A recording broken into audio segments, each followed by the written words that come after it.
राम राम मित्रों, जय भोले की, जय महाकाल, जय माता दी। आप सभी का हार्दिक अभिनंदन है एक बार फिर से आपके अपने YouTube चैनल आचार्य हरि शास्त्री जी।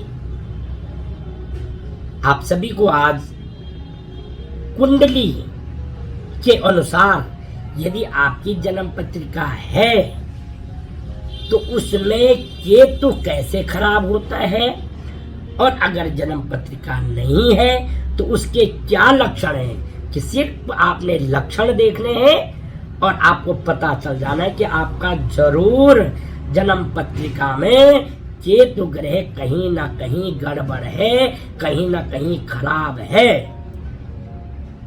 तो देखिए, सबसे पहली बात क्या देखना है, अगर आपका वंश आगे नहीं बढ़ रहा है, अर्थात आपकी संतान नहीं हो रही है, सब कुछ देख लिया, डॉक्टर बिल्कुल कहता बिल्कुल सही है, ओके रिपोर्ट है, लेकिन फिर भी आपकी संतान नहीं हो रही है, बहुत यत्न कर दिए, बहुत कुछ करके देख लिया, तब भी संतान नहीं हो रही है, तो समझ जाइए कि ये पूर्व जन्म का जो हमारा कर्म है, क्योंकि केतु भाग्य भी है और पूर्व जन्म भी है। अगर पूर्व जन्म के कारण संतान बाधा आ रही है, दूसरा अगर आपको कोई बीमारी लग गई है और वो किसी भी डॉक्टर की पकड़ में नहीं आ रही है, दुनिया भर की आपने रिपोर्टें करवा दी, उनमें ओके आ रहा, बिल्कुल सही आ रहा, लेकिन आप अंदर से परेशान हैं, यदि आपको कोई दवाई नहीं लगती है, यदि आपके पांव के नाखून खराब हो रहे हैं, यदि आपको स्किन प्रॉब्लम आ रही है, यदि आपको नसों की दिक्कत पांवों में आ रही है और आपका नैनिहाल पक्ष बहुत बुरी स्थिति में गुजर रहा है, तो समझ जाइए कि आपकी जन्म पत्रिका में केतु ग्रह खराब है। आपको मैंने बोला पूर्व जन्म केतु दर्शाता है, क्या दर्शाता है, पूर्व जन्म। महाभारत की एक कथा आती है, बहुत सुंदर कथा है, जब पितामह बाणों की सैया पे लेट जाते हैं तो भगवान कृष्ण जाते हैं मिलने, तो पितामह बोलते हैं, कृष्ण जहां तक मुझे याद आ रहा है मैंने इस जन्म में कोई पाप नहीं किया, तो फिर मुझे ऐसी सजा क्यों मिली। भगवान कृष्ण ने कहा, हे पितामह, मैं आपको दिव्य चक्षु देता हूं, आप इन चक्षुओं से, इन आंखों से देखिए आपका पूर्व जन्म। पितामह ने जैसे ही दिव्य चक्षुओं से अपना पूर्व जन्म देखा कि वो एक शिकारी थे, शिकार खेलने का शौक था पितामह, और अपने शिकार को बाण चुभो चुभो कर मारने में उन्हें बड़ा आनंद आता था। तो उन्होंने भगवान कृष्ण को देखा, प्रणाम किया, मैं समझ गया, तो ये पूर्व जन्म है। इस पूर्व जन्म के कारण ही हमारे आगे केतु हमें शुभ और अशुभ फल देता है।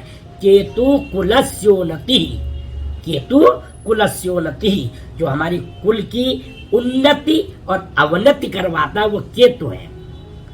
जैसे अब एक चीज देखिए, कुत्ता भी पालते हैं, अगर बहुत अशुभ केतु है तो कुत्ता भी मर जाता है या खो जाता है। जुए की लत लग जाना, शराब की लत लग जाना, वो लत न छूटना, ये भी केतु का खराब होना है। अगर आपकी नौकरी लगती है और आप एक जगह पे नौकरी नहीं कर पाते हैं, तो ये भी केतु खराब है। अगर आपका बार बार काम के लिए घर छोड़ के जाना पड़ रहा है, तो ये भी केतु खराब है। केतु पूर्व जन्म के साथ साथ आपका भाग्य भी है। उसको भाग्य का देवता भी कहते हैं। वो भाग्य को बढ़ाता भी है और घटाता भी है। बच्चे का चिड़चिड़ा हो जाना, बच्चे का कंट्रोल से बाहर हो जाना, ये सब केतु के खराब केतु के लक्षण हैं। बदनामी मिलना, अगर ये सब आपके साथ हो रहा है तो नवरात्रि चल रही है, माता रानी के निमित्त डेली 9 घी के दीपक मंदिर जाके जलाइए। बतासे मिश्री का भोग लगाइए। कुत्तों को रोटी पे या तो क्रीम लगा करके और या तो फिर घी लगा करके कुत्तों को रोटी डालिए। अगर आपके घर में आपको छत मिली है तो उस छत की दक्षिण दिशा में आप एक पताका झंडा, हनुमान जी का झंडा लगा दीजिए। शनिवार, मंगलवार, किसी भी दिन आटा और गुड़ की शक्कर चींटियों के निमित्त डाल दीजिए। बाजरा कबूतरों को नित्य प्रति किसी पार्क में घर की छत पे कुछ नहीं डालना, क्योंकि वो और राहु को आमंत्रित करता है। जब कबूतर आपके घर पे बीट करते हैं तो वो अपना राहु छोड़ जाते हैं। इसलिए ये ना हो कि अच्छा करने के चक्कर में आप और अपने घर को परेशानियों में डाल दो।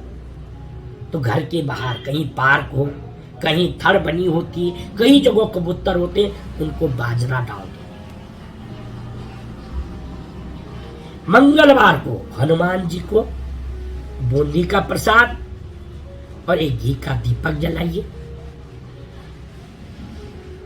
हनुमान चालीसा का पाठ कीजिए, दुर्गा चालीसा का पाठ कीजिए और देखिए जो आपकी कुंडली में कुछ दिन पहले केतु बुरे फल दे रहा था, वो किस तरह से अचानक से अच्छे फल देने लग जाएगा।